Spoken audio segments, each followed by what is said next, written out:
जरा सोचिए, एक दिन आपके परिवार को पता चले कि उनका बेटा जो सालों से उनके साथ रह रहा था, उसने चुपचाप अपना धर्म बदल दिया है, नया नाम रख लिया है और शादी भी कर ली है। इसके बाद परिवार पुलिस के पास पहुंच जाए, पत्नी और ससुर गिरफ्तार हो जाएं और पूरा मामला पूरे देश में चर्चा का विषय बन जाए। आखिर शामली में ऐसा क्या हुआ कि एक पारिवारिक मामला अब धर्म परिवर्तन, शादी, संपत्ति और कानून की बड़ी बहस बन गया। पूरा मामला उत्तर प्रदेश के शामली का है। यहाँ के एक बड़े दवा कारोबारी परिवार से आने वाले आयुष मलिक आज खुद को मोहम्मद अली के नाम से पहचानते हैं।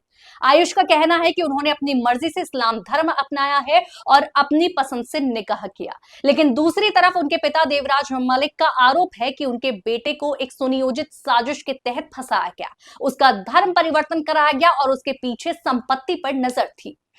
मामला तब और बड़ा हो गया जब पुलिस ने आयुष की पत्नी चांदनी कुरैशी और उनके पिता इस्लाम कुरैशी को गिरफ्तार कर लिया। पुलिस का कहना है कि शिकायत के आधार पर जांच में कई गंभीर आरोप सामने आए हैं और इसी वजह से कार्रवाई की गई है।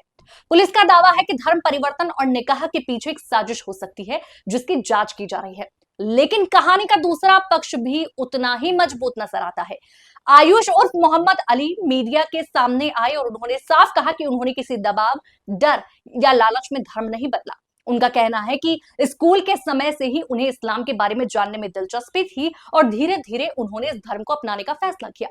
आयुष का कहना है कि अगर किसी व्यक्ति का दिल किसी धर्म की तरफ झुकता है तो संविधान उसे अपनी पसंद का धर्म चुनने का अधिकार देता है। आयुष ने अपनी पत्नी चांदनी के बारे में भी विस्तार से बात की। उन्होंने बताया कि दोनों की मुलाकात एक फिजियोथेरेपिस्ट सेंटर में हुई थी। शुरुआत में चांदनी शादी के लिए तैयार थी, लेकिन बाद में दोनों ने निकाह करने का फैसला किया। आयुष का कहना है कि उन्होंने अपनी मर्जी से निकाह किया और किसी ने उन पर कोई दबाव नहीं बनाया। अब सवाल उठता है कि अगर सब कुछ दोनों की मर्जी से हुआ था तो मामला इतना बड़ा कैसे बन गया। दरअसल आयुष के परिवार का कहना है कि उन्हें इस धर्म परिवर्तन की जानकारी बहुत देर से मिली। परिवार के मुताबिक उन्हें इसी साल पता चला कि आयुष ने अपनी धार्मिक पहचान बदल ली है। परिवार का दावा है कि उन्होंने बेटे को समझाने की कोशिश की, लेकिन वो नहीं माना। आयुष इस बात को स्वीकार करते हैं कि उन्होंने काफी समय तक अपने परिवार से अपनी नई धार्मिक पहचान छिपा कर रखी। उनका कहना है कि उन्होंने फरवरी में अपने परिवार को बताया कि वो इस्लाम धर्म का पालन कर रहे हैं। इसके बाद परिवार और उनके बीच मतभेद बढ़ गए। इस पूरे विवाद में संपत्ति का मुद्दा भी सामने आया। आयुष के पिता का आरोप है कि बेटे को परिवार की संपत्ति हासिल करने के मकसद से फंसाया गया है।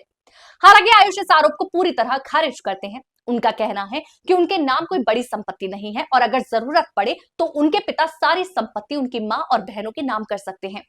उनके मुताबिक संपत्ति को इस विवाद का केंद्र बनाना गलत है। एक और बड़ा विवाद निकाहनामे को लेकर भी है। परिवार का आरोप है कि निकाहनामा फर्जी हो सकता है, जबकि आयुष का कहना है कि निकाह पूरी तरह उनकी मर्जी से हुआ था।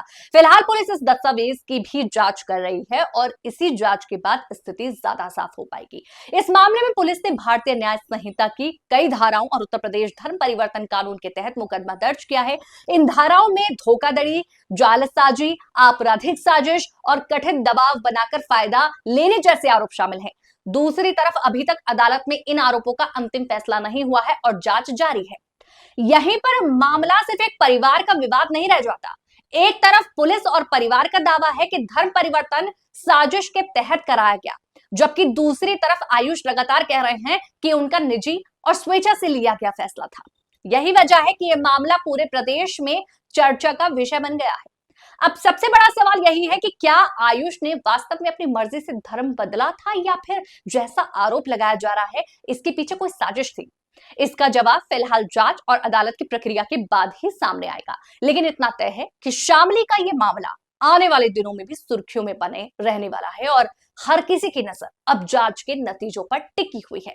आप हमें कमेंट सेक्शन में जरूर बताइए किस तरह के जो मामले हैं जब सामने आते हैं तो क्या परिवार को इस पर विवाद करना या अपनी बात रखना जरूरी है या नहीं, या वो सही है या नहीं। फिलहाल परिवार बहुत ज्यादा परेशान है, दर दर भटक रहा है कि आखिर उनका बेटा इतना बड़ा कदम कैसे उठा सकता है। साथ ही उनका ये भी आरोप है कि जो लड़की है या फिर जो धर्म परिवर्तन करवाया गया है इसकी असली वजह उनकी प्रॉपर्टी है। आयुष अपने परिवार का इकलौता बेटा है और करोड़पति है वो लोग। जिसपे उनकी नजर है, ऐसा आरोप यहाँ पर आयुष के पेरेंट्स का लगाया गया है।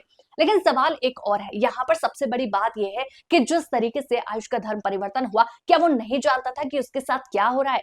क्या इसमें गलती उसकी नहीं है, या सिर्फ गलती जो है वो धर्म परिवर्तन कराने वालों की है?